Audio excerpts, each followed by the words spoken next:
dia mbola falatrano miaraka amintsika ao anatin'izao fampahirezana foy izao a dia hivahakisika Jehovandriamanitra ray tsisy zavatra azonay atao fa tsy no mametraka ny fiainanay mbelantananao indrindra manoloana ny korotana misy eto anivon'ny firenena fa tsindronam-po mieritreritra ny zavatra mitranga rehetra malagasy iray ihany kanefa miafara amin'ny valifaty amin'ny fifamonoana fantatsahandra amin'ny korotana tsy sitrakao ny mijery an'izany tsy vitanay amin'ny herin'ny tenanay na ny fahendrenay mitondra vahaolana eo anatrehan'ny toe-javatra misy dia mitodika aminao Jehovandriamanitra ray miasa mahery ianao ary ny fanahinao masina no hiaka-iasa eo anivon'ny firenena mba hiverenanao amin'ny fahendrena tanteraka ao anatin'ny famahanana io rany dia matoko sy mino fa hiditra nitsehitra ianao Jehova ny anaranao Jesosy amen.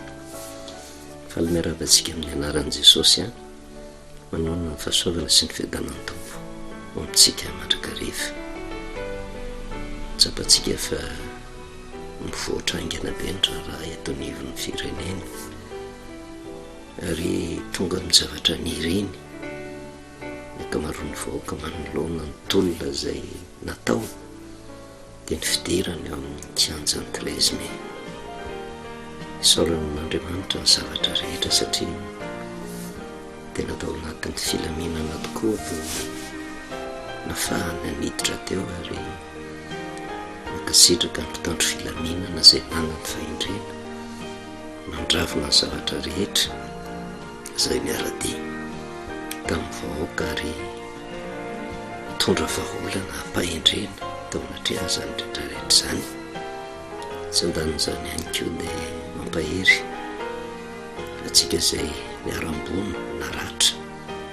ary indrindra ho an'ireo fianakaviana izay namoy ny hafatiana noho ny fitiavan-tanindrazana mampahery atsika mandrakariva ary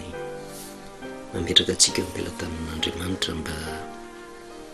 Andriamanitra no hanome fahendrena atsika mandrakariva manoloana ny toe-javatra mitranga rehetra mba tsy hiteraka lonolona ratra-po maharitra fa mba hahatonga atsika kosa haherika hibanjina ny ho avy araka ny zavatra eritreretiny ny akamaroan'ny mpitolona rehetra hoe ny ho avy ny tanindrazana sy ny ho avy ny taninjanaka no kendrena manoloana an'izany indrindra ny zavatra hitatsika dia tafiditra amin'izay zavatra niriny ny akamaroan'ny vahoaka tonga eo amin'ny 13 Mai tsy midika izany fa tonga amin'ny fandresena fa ao anatin'ny tena fitadiavana ny vahaolana hamana ny krizy eto amin'ity firenena ity betsaka ny tsy mitovy hevitra ao anatin'izany ary mbola sarotra ny andravonana n'izay zavatra takininy tsiraray avy satria tsy nijanona fotsiny tamin'ny le fitakinany zofototra dia ny jiro sy ny rano izay antony engana izao tolona zao fa lasa be dia be ny zavatra takina ankehitriny mibaraingy mipetraka hoe azo fahafapo daholo ve ny vahoaka rehetra manoloana ny zavatra takina ireo indrindra no ilana fahendrena amin'ny maha-kristianina ny tena dia mitondra mandrakariva ny afatry ny tenin'Andriamanitra satria ny tanjona-kendrena dia mba hisin'ny fitoniana amerina indray ilay asin'ny firenena malagasy amerina miloana ny fahendrena malagasy dia ny fihavanana manoloana ny tsy fitovizan-kevitra rehetra mitranga tsy mora izany hoe hanangan'izany ary ny zavatra fantatritsika manoloana ny toe-javatra mitranga tahaka izao tsy maintsy mipesiny maro ihany ny tompony vahaolana kanefa io ny tokony heritreretatsika hoe le vahaolana izay entina mety feno fahendrena sa vahaolana mety hitondra ho amin'ny fampitehana ary izay mahatonga atsika miresaka mandrakariva hoe aloha mitodika ao amin'Andriamanitra mandrakariva mametraka eo ampilatanan'andriamanitra ny zavatra rehetra mba ho amin'ny fahendrena tanteraka no itediavantsika vahaolana ao anatin'ny fitiavana sy ao anatin'ny fitandrona ny fihavanana mba tsy hiteraka zavatra-tsy ka olovan'ny taranaka fara-mandimby indray. Amin'ny epistely nosoratan'i Jakoba dia zao ny voasoratra ao, Jakoba toko voalohany 5 ka hatramin'ny 9 fa raha misy ianareo tsy manam-pahendrena aoka izy angataka amin'Andriamanitra izay manome malalaka ho an'ny olona rehetra sady tsy mandatsa ary dia omena azy zany. Nefa aoka angataka amin'ny finoana izy ka tsy hanahana akory fa izay mianahana ozy dia toy ny alon-dranomasina entin'ny rivotra ka atopatopany. Amin'Andriamanitra ihany no ahitantsika ny fahendrena io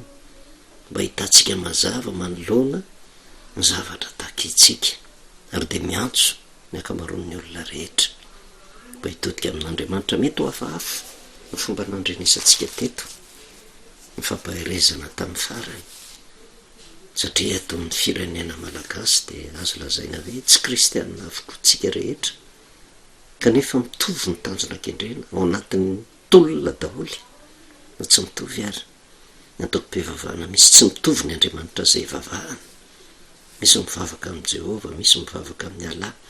misy mivavaka amin'ny zanahary araky ny zay fikiriny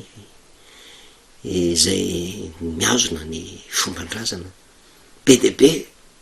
izay mety ho Andriamanitra. Tsika tsy fampitsara amin'izany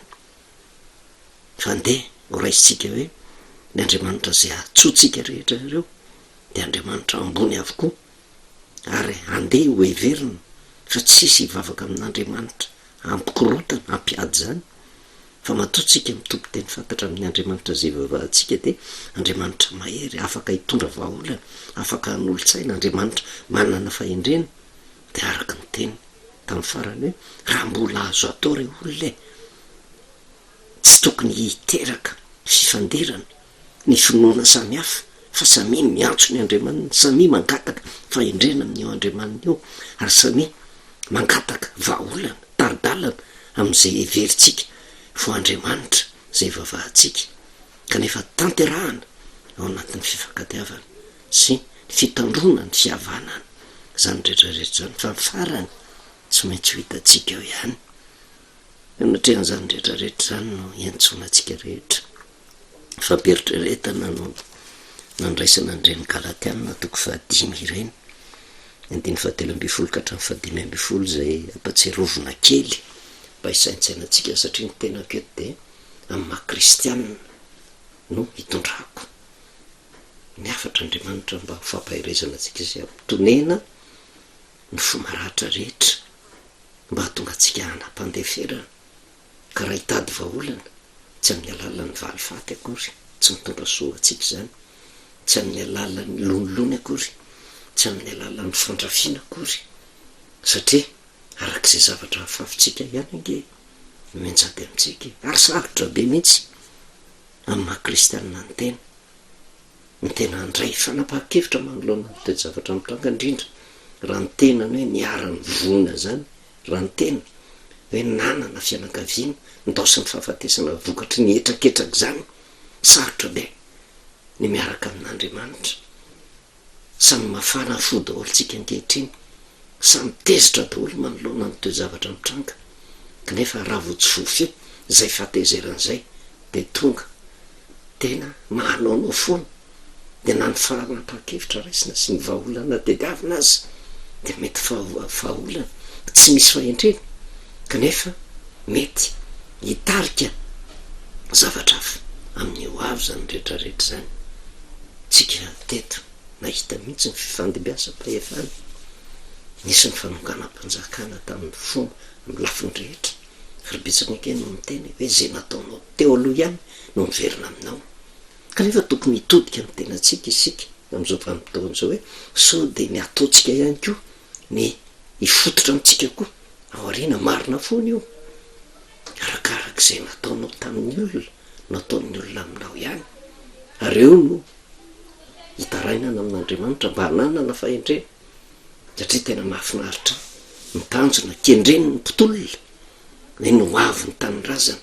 no antony edivana no aviny ny taranaka no antony ny edivana de ao anatin'izay hoaviny taranaka zay mahalasa fisainana hoe taranaka manahoana ary no manika ankehitriny raha toka am'izao vanimpotoana zao ny vahaolana zay intoka vahaolana ao anatin'ny korotana vahaolana ao anatin'ny valifaty vahaolana ao anatin'ny fanenjehana de anomana taranaka manahoantsika rehefa avy eo ary zay no mahatonga atsika iondrika anatin'ny tenin'andriamanitra mba andeha ao anatin'ny fahendrena tanteraka angataka amin'andriamanitra fahendrena mba tsy hiteraka vokadratsy indray ao arina fantanjona kendrentsika hoe na inona nena mety ny vokatry ny tolona zay tanterahany eo de mba tena hoe tena fanapahakevitra raisina ao anatin'ny fahendrena tolotsaina avy amin'andriamanitra tolotsaina tsara mba hiadanina an'izao firenena malagasy zao ary enkinany ny hoavy ny taranakitsika fa raha andehtsika ka hitondra vahaolana kanefa ao anatin'ny lonolony a tsy fantatro hoe mety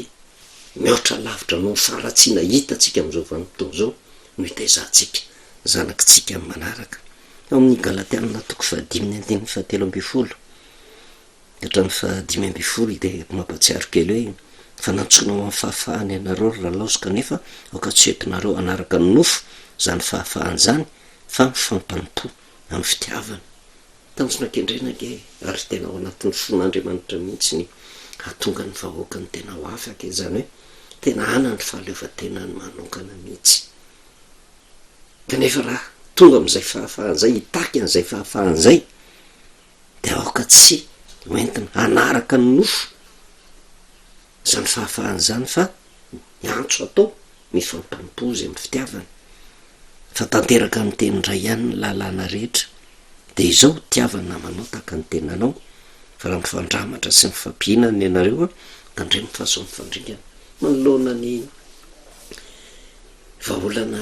tediavina nge marina fa tena fa fifaliana ho an'ny akamaroany vahoaka hoe afaka naleo hevitra teo amin'ny kianjany trésime fa ny zavatra tsikaritra de tsy mitovy ny hevitra hoentina anatanterahana hitediavam-bahaolana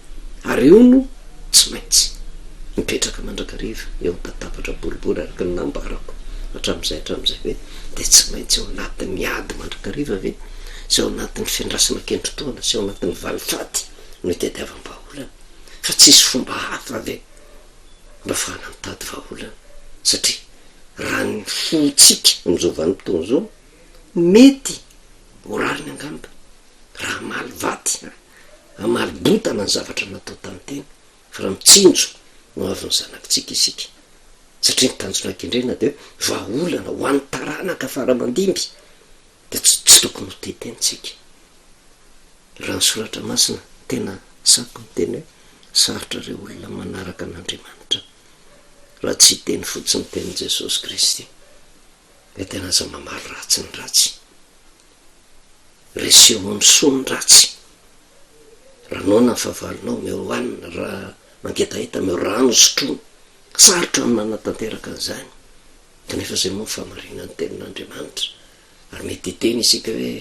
tsy ianao nge niara ny zavatra mavy fa zay moa ny famarina ny tenin'andriamanitra tsy afaka ioatra an'izay de miezaka mandrakariva mba mampita an'izany mba ampitonena ny fony tsiraray avy hitady vahaolana ao anatin'ny fitondratena araka an'andriamanitra tsy mahafaty antoko zany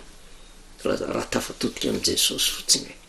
ina moa ny zavatra tsy nieretan'i Jesosy ho atsika raha ny zavatra fiodinatsika isan'andro san'andro no hoe nandray fanapaha-kevitr'andriamanitra ka tena nandringana atsika atao anatin'ny zavatra tsy mety ataotsika tsy oatra am'izao tsika fa saingy netiny Jesosy Kristy tao aminy zany rehetrarehetra zany de afaky tsika mafy ny zavatra nieretan'i Jesosy ary zay no entsona atsika mba hitodika mandrakariva ao am' Jesosy eto moa de tiako tsindrena le hoe aza hoentinareo anaraka ny nofo fahafahana de eo amin'ny 5:20 eo no ampisehony am'izay hoe inona le asan'ny nofo fa miariary ny asan'ny nofo izy de zao fijangajangana, falitona, fijejojona, fanompotsampya, fanaovanody ratsya, fandrafina, adila, fiafinafonana, fifampiantanina, fisarahana, fitokona, fialonana, fahamamona, filalaovandratsy, ary mitoy izany zay lazaiko aminareo raha teo izy taka ny voalazako fahiny fa zay manao izany ozy de tsy andova ny fanjakan'Andriamanitra. De io le asan'ny nofo, de eo nijerevantsika hoe manahoana le vahaolana tediavitsika sao de mandeha araky ny nofo, araky ny toromarika zay nomena tamin'ny farany tenin'Andriamanitra ny raisitsika hoe tena ao anatin'ny sambo anankiray angetsika. Fa raha vao mandeha araky ny nofo de tsy hitatsika intsony, fa le rivotra mahatonga fizavorotahana tena rivotra avy any ivelany manjo le sambony gasikara. Kanefa tsika ao anatin'io sambo daholo de taka ny valalakarona mifanipaka ao de mitondra fahafatesana ao anatrehan'izany. Ary eo ny tena hatahorana am'izao vanim-potoana zao, satria tena faly ange Satana mahita ny olona mifanipaka, satria io no irika ahafahany miditra mba hitondra fahampotehana tanteraka. Ary te hampatsiaro antsika an'izany mitsinjo lavitra ny tenako matondotondrana an'izany, tsy manome tsinona iza n'iza mipetraka eo amin'ny toeran'ny ray aman-dreny ara-panahy, tsy mitanila na atsy na roa, fa mitady kosa zay ahatonga fihavanana, satria na iodika vitsika no odika havanana samy malagasy avokoa. Kanefa eo amin'ny 5 fa mivokatra fanahy kosa de fitiavana, fivaliana, fiadanana, faripo, famoram-panahy, fanaova-tso, famarinana, falemem-panahy, fahononam-po, tsy misy lalàna manohatra an'izany. Ary eo ny tena tokony ho dinihantsika raha mandinika ny toe-javatra misy samy manana ny eritreriny avokoa ny ankamaroan'ny mpitolona rehetra, ary zasahako miteny mihitsy fa mpitolona daholo ny vahoaka malagasy rehetrarehetra, mpitolona fa samy manana ny fanomezam-pahasoavany ao anatin'izay fitolomana izay. Fa le tolona zay tanterago, tsy azo tereko ny olona hoe tsy maintsy zay le tiako atao ihany natao hoe tolona, fa le ataony hafa tsy mba tolona. Vo vinitsika mijery ange lahady teo, mijery ny matisany Bariasy Mali, eo nisy fotoamako lesina ohatra anankiray mba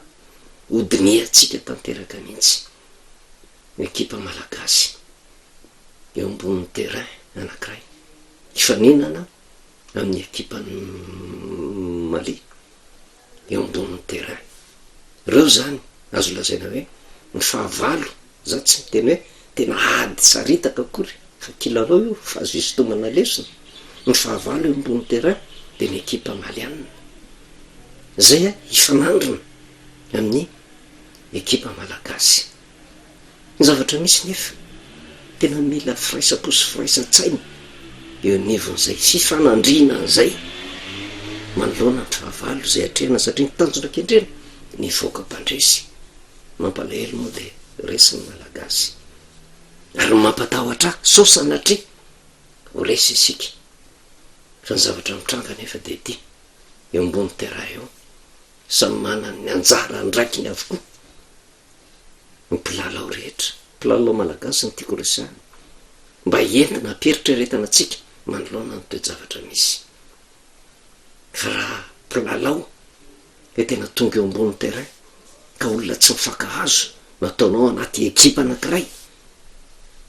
olona tsy azo anarina natao anatin'ny ekipa anankiray, olona tsy araka hiatrika fahavalo natao anatin'ny ekipa ray, de manahoana ny vokany. Zany akory tsy midika hoe tsy nyray saina, tsy nyray fo ny ekipa malagasy, fa entiko fotsiny isotomana lesona atsika hoe ny aditsika ety amin'ity fireneny ity de tolona taka ny eo ambony terrain anankiray tsika, de misy fahavalo ifanandrina atsika ao de eo amboniny terrain io zavatra tsikarititsika, misy ny avant centre ao, misy ny attaquant ao, misy ny aile droit, aile gauche, misy ny mpilalao eo afovoan'ny kianja, misy ny défense ao, ary misy ny golina samy manany ny andraiky ny dolo reo fa tsy afaka hiteny mihitsy sika hoe ny golina tsy mpilalao baolina ao tsy afaka hiteny mihitsy sika hoe lola arina tsy mpilalao baolina ao ary tsisy afaka hiteny hoe aa le golina ndeha hiteny hoe antaotsika hanao golina dolo tsika araky ambifolo lahy tsy zava-banina anjary eo amboniny eo fa eo amin'ny toerana zay misy azy tsiraray avy de samy manatanteraka ny andraikiny tanjona kendreny de mba io tonga fandresena ary zay io tolona ataotsika io tsy tokony hifanometsiny ary zay le demokrasia samy mana ny fomba eritreretiny hitondrana an'le tokony fa nitanjona kendreny mba ho tonga amin'ny marimaritra iraisana hoe ahoana ny fomba ataotsika mahay mizahara ny andraikitra tsara avetsy averoa satria raha samy malagasy araka nyresahantsika de tokony hibanjina n'izay le hoe iza le fahavalo kanefa ny zavatra rehetra atao de atao anatin'ny fifankatiavana sy ao anatin'ny fihavanana tanteraka satria tena mafana ny fo zao raha tsy mametsiny raha misy tezitra tsy mametsiny raha mbola mivoaka eny amin'ny vavy nyresaka taka ny valifaty fa saingy ny fo rany mafana mao fa inga ny Andriamanitra no hiasa ao anatin'ny fotsika ka atsapahtsika tena hoe tena mila miray saina manoloana ny zavatra takiny eo anatrehan'Andriamanitra tsy hijery tsony hoe tena ty atoko mpivavahana avatsy ty atoko mpivavahana avatsy na samy kristianina rake be dehibe ny atoko mpivavahana misy ny zavatra hitatsika de ohatrany misy tsy fitovizakevitra de ohatrany misy fifamezatsinikio na de eo am'samy fivavahana azy eo anatrehan'zany kanefa ny tiako hisaritana atsika tsy hijery ny maha kristianina tsy hijery ny maha silamo tsy hijery ny maha bodista tsy hijery ma hoe tena ty miazona ny fombandrazana fa hijery maha malagasy fa tsy maintsy hitatsika hoe any ny farany ary tsy mahagaga raha to teny tamitsika hoe atsoy daholo aloha ny Andriamanitsika rehetrarehetra fa ho hita ihany amin'ny farany hoe iza no Andriamanitra hamaly vavaka fa tena tolona iraisany ty de taka ny olona eo ambony terrain raha takan ianao de tena raisiny andraikitrao raha defense ianao de raisiny andraikitrao raha golina ianao de tena raisiny andraikitrao fa tsy ny golina akory ny andendray hiazakazaka andeha hoe ry aloha amony baolina tsy ny olona tena napetraka lola arina akory ny hazakazaka andray andeha hanao golina fa eo ndraindray ny madiso hevitra atsika lasa hifampitsarana lesika rehefa tsy arak'izay eritreretako azy de omeko tsinony hafa de ho hitatsika moa nytoejavatra misy satria miezaka mandrakariva mba tarika atsika tsy kelikely afantatra ny sitrapon'Andriamanitra mba tonga atsika amin'ny firaisapo sy ny firaisan-tsaina tanteraka manoloana ny olona raha goavana zay metraiky etinivy ny firenena satria na de eo ara zay le hoe tafiditra eo amin'ny kianjan'ny 13 mai tsy mbola tafita amin'olona reo olona fa inona le vahaolana avy amin'Andriamanitra ary eo ny tena ilana fahendrena tanteraka so sanatrehan'zany tsy de hitatsika le fahavaloka hiteraka fampitehana tanteraka indray eto anivy ny firenena natoko sy mihina fa arakaraky ny andro sy ny fotoana de memaivana ny fahatezerana ao anatsika ao anatsika indray le raha ny fihavanana mba merina ho amin'ny laoniny indray le sotoavina mahamalagasy tsy jery tsony zay mety hoe fa samy hafahana amin'ny atoko politika fa samy hafahana eo anivy ny finoana eo amin'ny saranga fa nitanjona kendrena arak'izay zavatra nikendrentsika hoe mba hitsinjony eo avy mba tsy sotakan'izay lasy zay tsony fa mba hiaina sambatra ao anatin'ny fiadanana hikolokolo taranaka tena endry matahotra an'Andriamanitra taranaka tena indraindrainy hitondra avo fitantanana ty firenena malagasy ty voninahitro n'Andriamanitra ray ilay nivavaka isika misaotranao Jehovan'Andriamanitra ray satria fantatray fa manoloana ny toejavatra mafy takan'izao misy vanim-potoana anginanao mandrakariva amin'ny vanim-potoana tsy aizanay miantso anao kanefa dia matoko sy mino fa ianao miasa tsy kelikely manerika ny fanana masina mba ampitony ny fony vahoaka rehetra mba tsy hiteraka olana goavana indray ny fanapa-kevitra zay raisa fa mba ao anatin'ny fifankatiavana tanteraka ny fititiavana fahaolana anarenany indray dia firenena malagasy ty dia matoky izay tombo fa tsy anarana ianao dia misaotra indrindra ray amin'ny anaranao Jesosy, amen. Novelomantsika amin'ny anaran'i Jesosy no mahafahasoavana sy ny fiadanana tompo amintsika mandrakariva.